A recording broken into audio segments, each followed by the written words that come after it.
¿Qué es vivir bien? No hablamos de tener comodidades, reconocimiento o una vida larga. No hablamos del éxito que se mide en cifras o de la tranquilidad que se compra.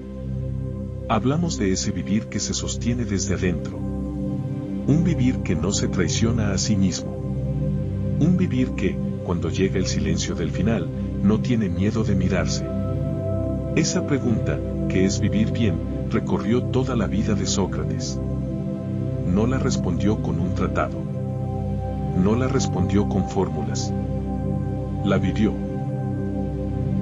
Y la Apología de Platón, uno de sus discípulos, es el testimonio final de esa vida. Una despedida sin rencores, una defensa sin adornos, una confesión sin arrepentimiento. Sócrates no es un héroe épico.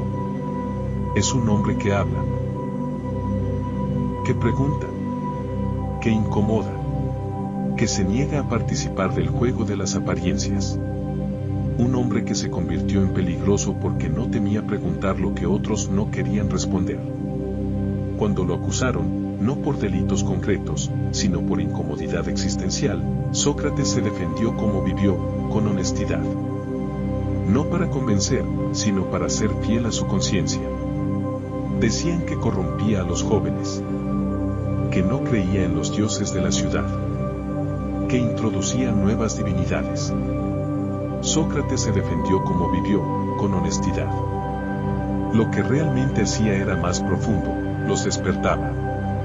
Les enseñaba a pensar, a cuestionar, a no repetir por costumbre lo que se da por cierto. ¿Y qué es más temido por el poder que una mente libre? En el fondo, la apología no es un juicio contra un hombre, sino un conflicto entre dos visiones de la vida. De un lado, la comodidad del pensamiento no examinado, de las creencias heredadas, de los discursos que calman. Del otro, la incomodidad de la búsqueda constante, de la duda que ilumina, de la palabra que atraviesa. Sócrates eligió el segundo camino. Y eso lo hizo insoportable. El oráculo de Delfos dijo que era el más sabio de los hombres. Y él, en lugar de celebrar, se inquietó. ¿Cómo podía ser sabio si sabía que no sabía nada? Entonces comenzó su búsqueda. Habló con políticos, con artesanos, con poetas. Todos decían saber. Pero al ser interrogados, su supuesto saber se deshacía como humo. No sabían, pero creían saber. Y eso, para Sócrates, era peor que la ignorancia.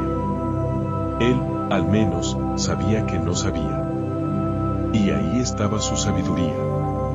Ese tipo de conciencia no hace amigos. Desenmascarar el falso saber es atentar contra las bases de la vanidad humana. Y sin embargo, no lo hacía por malicia, sino por una necesidad interior. Como si su alma se negara a dejar pasar lo falso sin nombrarlo. Como si el autoengaño fuera, para él, el verdadero crimen. Por eso, cuando se le da la oportunidad de salvarse, no se doblega. No negocia con su conciencia. No promete callar ni cambiar.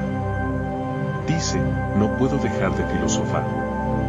Porque hacerlo sería traicionarse. Y eso, para él, es peor que morir.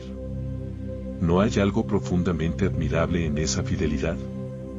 En un mundo que premia la adaptación y la obediencia, Sócrates elige ser fiel a lo invisible.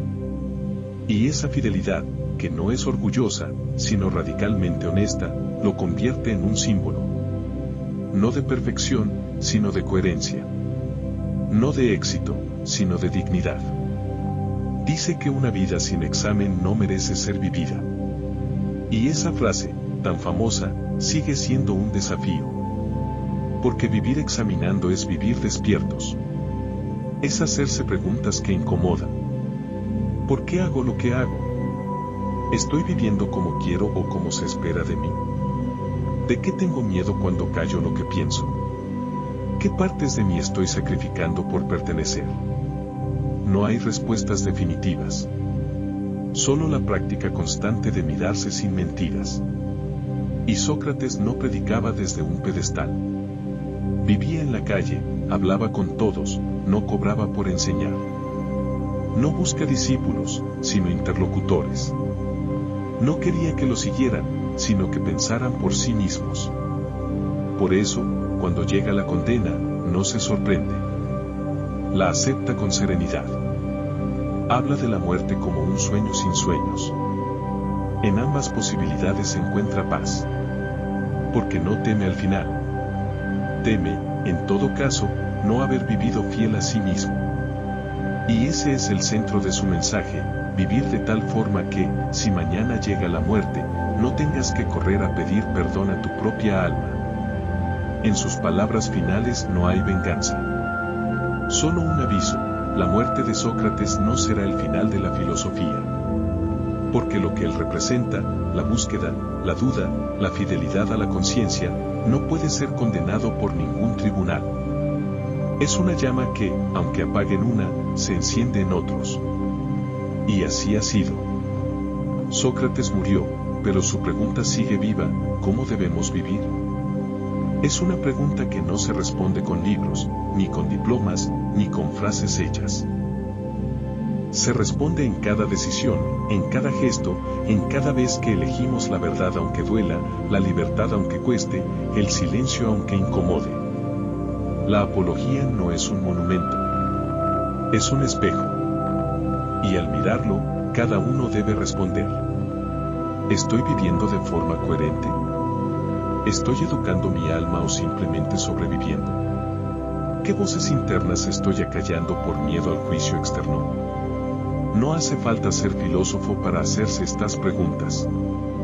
Hace falta solo una cosa, querer vivir con sentido. Y tal vez por eso Sócrates no ha muerto. Porque en cada persona que se detiene un momento, en medio del ruido, y se pregunta, ¿qué estoy haciendo con mi vida? Allí, en ese instante, su espíritu resurge. No como maestro, no como mártir, sino como presencia. Una presencia que no grita, pero que tampoco calla. Una voz que no impone, pero que no deja en paz. Una chispa que incomoda, pero que también ilumina. Una voz que no nos abandona. La voz de la conciencia.